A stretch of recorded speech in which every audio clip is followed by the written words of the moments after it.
14 points. The Organic Act of Guam decreed that the government of Guam provide children an adequate public education system. Hafaday and welcome to a KUAM News special, Making the Grade. I'm Destiny Cruz-Lingus. But making education a priority has been rocky since the Every Child is Entitled to an Adequate Public Education Act was signed into public law in June 2005. The faces in the classroom may have changed over the years, but the problems are nothing new for those that have walked the halls of Guam's public schools. Guam's public auditor reminded us recently of those 14 points while reviewing the Guam Department of Education's use of federal funds. Those points require a certified teacher for every class with proper student-to-teacher ratio, certified professional administrators, guidance counselors, health counselors, and allied health professionals. And while the experts are important, children are owed more in terms of their learning space, at least when they are learning in person.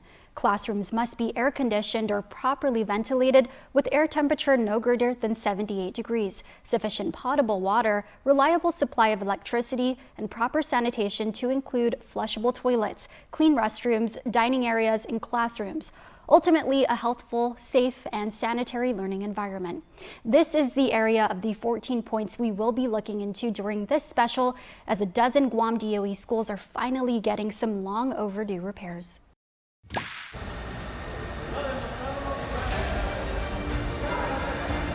With $125 million in American Rescue Plan funds, contractor Cortec International is tackling renovations at 12 Guam Department of Education schools. The schools are spread across the island's 4 regions.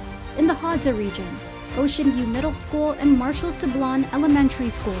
In the Cotton region, George Washington High School, Agata Johnston Middle School, Ordat Chalampago Elementary School, and JQ San Miguel Elementary School. In the Lagu region, Finagadzan Elementary School, Daniel L. Perez Elementary School, and VSA Beneventi Middle School. And in the Lutsen region, Tamuning Elementary, CL Taitano Elementary, and Jose Rios Middle School. Cortec is currently deployed at half of the designated campuses, including George Washington High School, the island's oldest public high school and home of the GW Geckos. The renovation project promises long-awaited upgrades for the Manila campus, which was on its journey to improvement back in August of 2024, when efforts to meet public health sanitary standards got underway. We take a look back at the work to meet the grade. For some public schools like George Washington High School, part of the Guam Department of Education's refurbishment list, it seemingly requires more than some paint, plywood, and manpower to pass public health inspections and welcome students back this year. Still, those materials and assistance are crucial to bringing the Mangilao campus up to code, but the resources on island aren't always available. Yes, so we are looking specifically for paint donations and paint supplies of that sort. KUAM speaking to the secretary and president of GW's Parent Teacher Student Alumni Association, Michaela King and George Anthony Porha, who are calling on the community to help fill in the gaps. You know, this is an ongoing process. Once you get the school prepped for that school year, then at the end of the school year, you prep the school again for the following school year. So there's always going to be a need for paint and repairs. GDOE Superintendent Dr. Kenneth Swanson also touching on the supply issue in a previous interview with KUAM. The worst thing you could do is have a group of folks show up to do the work, and there's no way for them to do it. Either they don't have materials. For example, earlier this year, we couldn't buy paint. There wasn't any on the island. You can't buy what's not there. And while the Guam Department of Education's declaration of a state of emergency should aid in that procurement process, the PTSAA at the home of the Geckos already donating over $3,000 in monetary donations for supplies for the school. If all of us pull together, we can make this possible for the students. Meantime, Swanson previously highlighting to lawmakers how refurbishments can aid the issues that come up in sanitary inspections. To note, according to a public health list in consultation with GDOE, GW was listed last in terms of readiness for inspections. The school also received 56 demerits from its self-inspection back in May, which is considered failing. A private contractor has been procured to refurbish 10 GDOE schools, including GW. For ways to help the GW school community, visit gwhs.ptsaa on social media. Fast forward to December 2024, and construction at GW is in full swing. Each day begins for Quartech skilled workers at a facility behind the campus. This space serves as both a preparation hub and a place to take a break for the crew as they tackle their tasks. The team making significant progress, particularly with one of the campus's major projects. They've pretty much completed, I'd say, 90% of the roofing work. The next project that we are foreseeing is the restroom renovation, so we're getting prepared to do a major renovation for all our restrooms here. This includes multi-purpose restrooms, single restrooms, and locker rooms. Nicholas Cruz, the Capital Improvement Project Program Manager at GDOE, explains that the construction at GW focuses on 5 key areas: crack and spall repair, restroom renovations, electrical upgrades, exterior door replacements, and canopy repair and construction. Not all schools require an electrical upgrade, however, a majority of the schools do. GW, for instance, reaps the benefit of all 5 projects. Initially budgeted at $20 million, the renovations at GW are proving to be a costly yet essential investment. Cruz giving our cameras a closer look at the extensive work underway. Still, pinpointing an exact completion date remains challenging.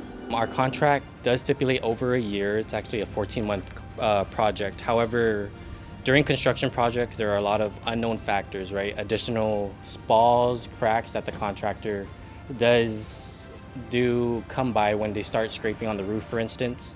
So there is no set time frame. All 4 contracts didn't come out at the same time. Those unknowns Cruz mentioned materialized in an update from Superintendent of Education Dr. Kenneth Swanson a little over a month later. Soon reassess roadblocks impacting both George Washington High School and the next school on the refurbishment list, Agata Johnston Middle School. This is a KUAM special, Making the Grade.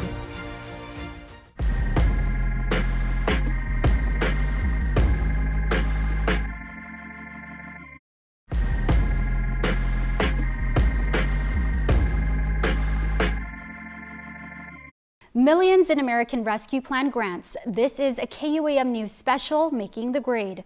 In March 2020, the COVID-19 pandemic led to President Donald Trump signing into law the Coronavirus Aid, Relief, and Economic Security, or CARES Act. This was to provide critical financial support to Americans. The support paved the way for the creation of the American Rescue Plan Act of 2021. $850 million was allocated to the U.S. Department of Education for outlying areas such as Guam to address respective needs. Public Auditor B.J. Cruz noting in his review of GDOE's federal grants, the feds awarded GDOE $111 million in ESF-2 funds and $287 million in ARP funds. Auditors noting ESF-2's highest expense category is capital contractual, amounting to $57 million, followed by supplies equipment at $38 million and salaries benefits at $2 million. Unlike ESF-2, ARP's highest expense category was concentrated in salaries benefits at $76 million, capital contractual at $43 million, and supplies equipment at $5 million. So let's get back to showing you the recent repairs we captured at other public schools. Buckets, ladders, and crews. These are the sights of a construction site, a stark contrast to what one expects at a school. Yet for communities under the Guam Department of Education's refurbishment project, this has become routine. Not far from GW, we visit the home of the Pirates at Agata Johnston Middle School. An old ship is finally changing course, aiming to get in tip-top shape for the Pirates who call it home. There's a lot of work to be done, and it's nice that at this time we are seeing the work that should have been done many years ago actually finally being done. Lisa Paulino, a former student and now acting principal of Agata Johnston Middle School, says the Guam Department of Education's multi-million-dollar overhaul is the first major upgrade for the school built in the 1960s. Like the new white coating on the roof, part of crack and spall repairs, one of 5 projects underway. Exterior door replacement, restroom renovations, crack and spall repair, that includes roof coating, electrical upgrade. Agata's upgrades come with a $9.5 million price tag, funded by $125 million in American Rescue Plan funds. But Nicholas Cruz, Capital Improvement Project Program Manager with GDOE, admits he would have liked to see more work included. I mentioned that the contract isn't perfect. Of course, exterior painting is one of the major things that I would have liked to see as part of this project. A replacement of all our perimeter fences would have been nice, right? Perimeter fences, replacement of perimeter gates, floor tiles, ceiling tiles, interior and exterior lights. But of course, that comes with a major price tag. And while construction continues during school hours, Paulino explains how they're keeping children out of harm's way. CoreTech has been wonderful. They set up all the barriers, and then when the kids are coming out, they actually have spotters on site to kind of watch and kind of guide the kids. It hasn't been a problem at all here. The kids have been really as cooperative as middle schoolers can be. The work contracted to CoreTech International began in October and is expected to wrap up in 12 to 14 months.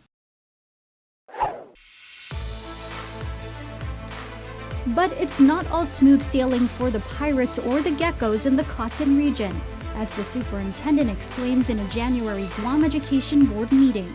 The initial work at George Washington and Agatha Johnston have revealed that the concrete crack and spall damage being corrected is significantly more extensive than the damage specified in the Corps of Engineers facility study that was the source document for the original solicitation for the bid.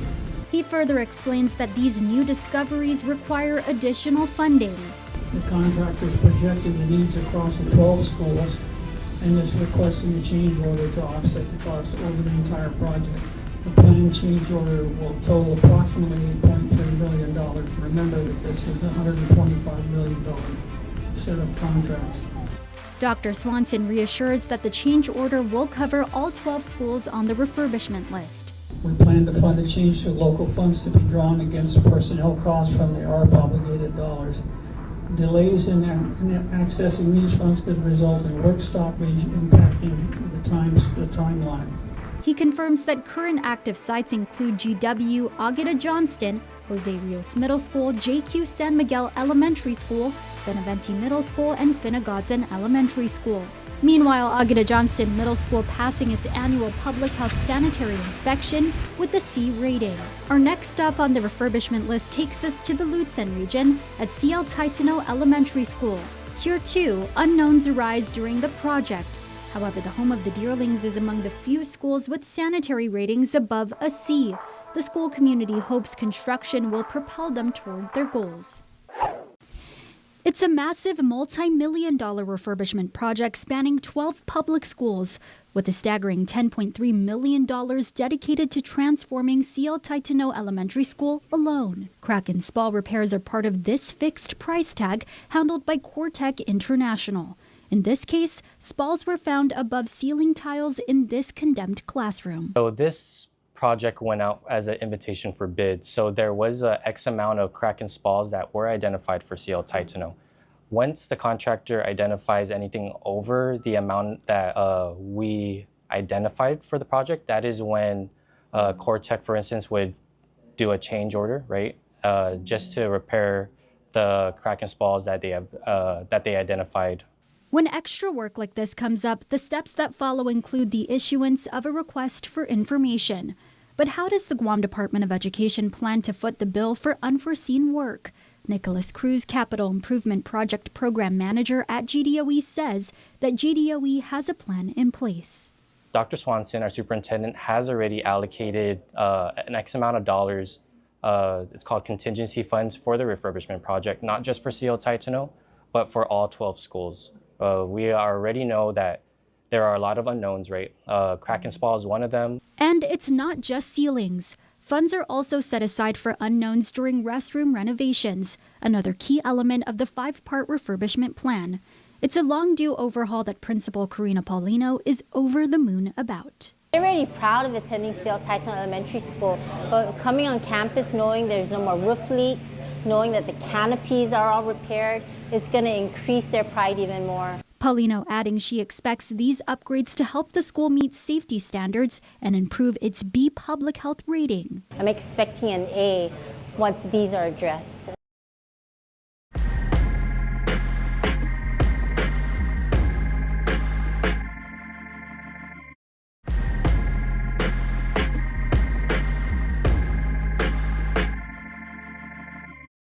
The fixes are underway for some schools in the Guam Department of Education, while for others, they just aren't happening fast enough. You're watching a KUAM News special, Making the Grade. Touring the campuses currently undergoing some much-needed repairs is barely scratching the surface when it comes to showing the true state of our public schools. Time and time again, the government of Guam's largest agency continues to take the hot seat before elected officials and its Guam Education Board, with much of the discussion mirroring what's been said repeatedly for years. Teacher shortages, repair contracts, and sanitary inspections are among the lingering concerns. Students also speaking up for their schools. Up next, students from schools not selected for the multi-million-dollar refurbishment project voiced their concerns to GDOE leadership. Isaiah Tresapona, a senior at Southern High School, shares his frustration. Known as the home of the Dolphins, Southern High has faced challenges staying up to code. To begin, I'd like to note that on island, between the 4 regions, there are 26 public elementary schools, 8 public middle schools, as well as 6 public high schools. And between all 40 of those schools, only 12 were put on the refurbishment plan. This raised a lot of questions throughout the community from parents, faculty, and staff, as well as students. They would all like to know why only 12 schools out of 40, why these schools in particular. Tresapona highlights that some of the schools with the greatest needs were left out. For example, Southern High School, Chief Brody Elementary School, and Inarajan Middle School, the three schools that did not meet your September 30th deadline to go back on campus. Southern High School, for example, has several buildings, not classrooms, but buildings that are condemned, not open, such as our library, our auditorium, our gymnasium, and an entire building of over a dozen classrooms still closed. All these issues, yet we are not on the refurbishment plan. And those are just 3 of the schools that aren't there, which would remain 25 public schools that aren't on that refurbishment plan. Tresapona calls on education officials to clarify the criteria used to select the 12 schools and how $125 million in ARP funds are being allocated fairly. Dr. Swanson responding directly to these questions. The initial listing of schools, first of all, the number of schools that were considered is a function of the available budget. The initial ARP grant for the district was $286 million. $150 million of that was already obligated when I came on board, so it was obligated for other projects. The analysis of all 40 campuses was done, an engineering study was done in 2018-2019, and that was the basis for the evaluation of the schools. Swanson elaborating that the evaluation formed the foundation for the request for proposal to renovate and restore the schools in 5 key areas. That was all bundled together and was bid. The bid came back at $286 million to do all the schools. We had $150 million to work with. Dr. Swanson outlining how the schools were selected. We sat down and looked at schools that were involved with legal situations and litigation because of the facilities. We looked at schools that had, and initially Southern High School and Inarajan Middle School were in the group that we selected to have renovated. Those contracts, all 12 of them have to go through the approval process with the Attorney General's office. They review each contract, all of the subsections. He also explains why these 2 schools were ultimately excluded. Inarajan Middle School and Southern High School's contracts were rejected by the Attorney General. Inarajan Middle, the issue was the electrical upgrade. Southern High School, it was canopies and roof repairs. The language in those sections of those particular contracts were rejected by the Attorney General. We asked if we could push the rest of the contract through and just take that section out. And the answer to that was no. We either had to do it, and we couldn't go back out and rebid it, because if we rebid that school, we'd have to rebid the whole project for all 40 schools. So the cutoff that was a dollar cutoff, how much can we get funded of all the schools, because they all needed. We took the ones that had some of the worst need and the worst circumstances to do first. Dr. Swanson acknowledging the urgent needs at Southern High and Inarajan Middle School, but emphasizes that he could not move forward with their contracts.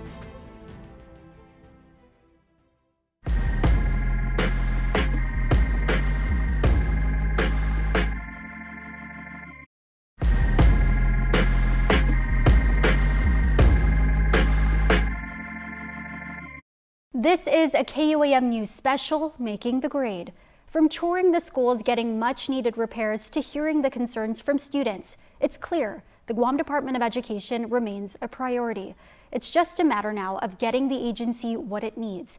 We also want to know, what grade would you give the Guam Department of Education? All right, Nick, so you have been our guide throughout this refurbishment project. We did visit 3 schools, but can you give us the latest on CL Taitano, Agueda Johnston, and GW? So we've already completed the crack and spall repair, including the roof coating for GW High School, Agueda Johnston Middle School, Ora Chalampago Elementary School, CL Taitano Elementary School, and JQ San Miguel. We are now mobilized for our northern schools, Benavente Middle School and Finnegan Elementary School. Soon we will be doing Dio Perez Elementary, and then once we wrap up the northern schools, we'll be going over to the southern schools. Wow, so big development since the last time we saw you at CL Taitano. And speaking of that, we do know that, Superintendent Dr. Swanson, he did mention that there was a change order. So can you tell us a little bit more about that change order, and how does maybe like 2 schools like Agueda Johnston and GW, how do changes there impact the overall project? Through the course of the project, we are observing a little bit more crack and spalls than we normally anticipated. With these additional crack and spalls, this requires a lot more assessments and furthermore more work to be done. So with a change order like this could possibly not really delay the project, but kind of slow down the timeline of the project.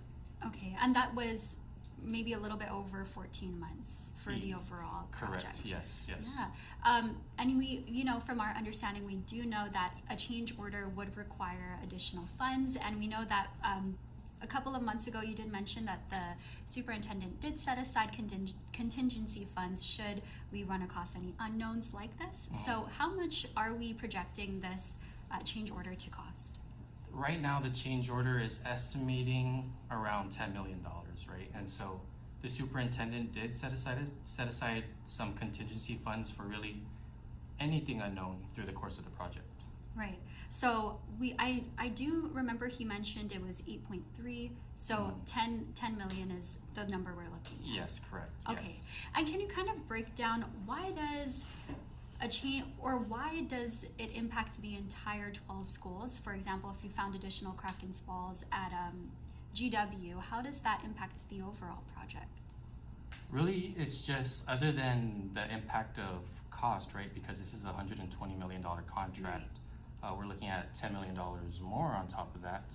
So one is the impact in costs, and then the other is just an impact in time, right? So when we initially went out for bid, we had set aside a number for crack and spalls, roof coating, and all the rest of the projects, right? So usually what a contractor does is he takes that number and he puts it into schedule of values.